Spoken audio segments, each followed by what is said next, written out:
Bonjour, je suis Olivier Seth. Aujourd'hui, je viens encore vers vous avec un nouveau sujet que nous avons appelé « Libre ». Rappelez-vous, la semaine dernière, nous étions en train de parler de devenir grand, de grandir. Et nous avions, dans cette vidéo qui a précédé celle-ci, donc la semaine dernière, nous étions en train de parler justement de grandir et avoir la capacité de dire non. Nous avons dit que grandir, c'est justement chercher à devenir libre. L'un des plus grands signes justement qui montre que quelqu'un a grandi, c'est sa capacité à demander ou à réclamer la liberté. À demander ou à réclamer la liberté. Dans Galates chapitre 1er, dans Galates chapitre 5, le verset 1er, la Bible dit c'est pour la liberté que Christ vous a affranchis. C'est pour la liberté que Christ nous a affranchis. Ainsi donc, nous devons arriver à comprendre que nous sommes appelés ou nous avons été affranchis pour être libres. La liberté, justement, c'est la conséquence ou encore c'est la résultante de l'affranchissement. C'est pour cela que Dieu que Christ nous a affranchis. Christ nous a rendus libres. Et à cause de cette liberté-là, nous sommes libres justement comme je disais dans la vidéo précédente, nous sommes libres de dire non et libres de dire oui. Libres de dire ce que l'on pense et libres de dire ce que l'on ne pense pas ou ce que l'on n'accepte pas ou n'admettons pas.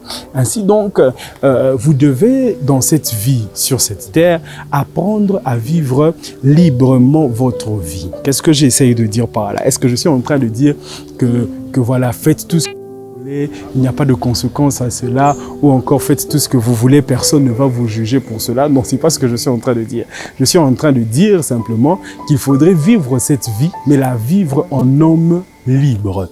Nombreux de ceux qui vivent sur la terre vivent une vie de prisonniers. Prisonniers de quoi? Prisonniers de leur passé, prisonniers de leurs habitudes, prisonniers de ce qu'ils ont eu à voir ou à vivre dans le passé. Ils sont prisonniers de toutes ces choses et ça les empêche justement de vivre une vie de liberté.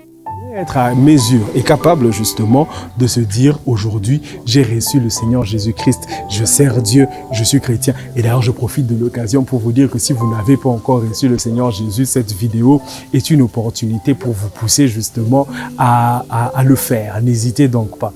Ainsi donc j'étais en train de dire devenez justement libre, vivez librement votre vie, vivez en homme libre. Ne vivez pas prisonnier de vos habitudes passées, ne vivez pas prisonnier de la routine du pays dans lequel vous vivez. Ne vivez pas prisonnier des choses qui vous ont autrefois liés. Sentez-vous libre en Jésus-Christ de vivre votre vie de chrétien.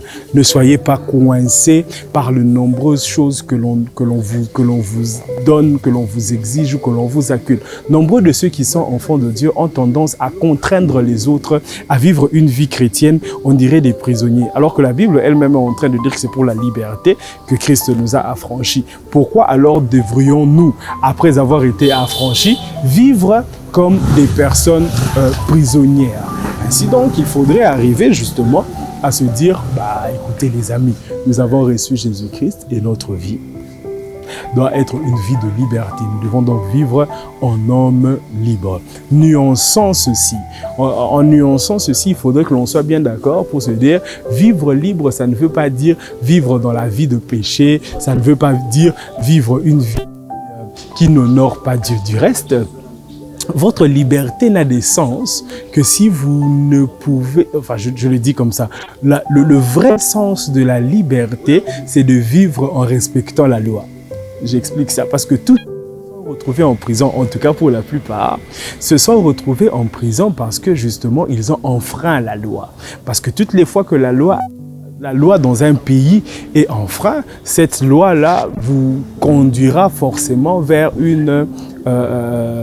une sentence quelconque. Pour certains, c'est la prison, pour certains autres, c'est des amendes, et ainsi de suite. Pourquoi? Parce que le monde est régi par des lois. Et ici aussi, il faudrait justement que l'on arrive à se dire que le monde étant régi par des lois, le monde de Christ auquel nous appartenons, lui aussi est régi par les lois, est régi par des principes, est régi par des choses qui nous sont demandées d'être faites. Mais maintenant, aller à l'encontre de ces choses-là va sûrement nous préjudicier. Mais vivre conformément à cela nous permettra justement de vivre une vie de liberté, une vie libre. Ainsi donc, enfants de Dieu, et vous tous qui suivez cette vidéo de 7 minutes, trouvez dans ces 7 minutes la minute qui vous interpelle le plus et devenez libre. Vivez en homme libre sur la terre. Ne soyez pas prisonnier de votre passé, ne soyez pas prisonnier de vos mauvaises habitudes, ne soyez pas prisonnier de ces choses qui vous ont longtemps gardé captifs, mais sentez-vous libre en Jésus-Christ de vivre votre vie. La meilleure version de vous-même commencera à se faire voir lorsque vous prendrez la décision de vivre librement, d'assumer qui vous êtes en Jésus-Christ. Votre petite taille, votre grande taille, votre calvitie, votre forme, la forme de votre visage, votre teint. Nous sommes tous créés de cette manière-là, chacun avec sa différence et chacun avec sa particularité. Alors acceptons et vivons sur cette terre de manière libre. Libre de nos choix, libre de nos actes, libre de ce que nous sommes en train de faire. Mais n'oubliez pas, la liberté ne veut pas dire enfreindre les principes ou encore la loi établie. Ainsi donc, regardez et trouvez ici des raisons pour que vous puissiez vivre librement. Que Dieu vous bénisse, c'est Olivier.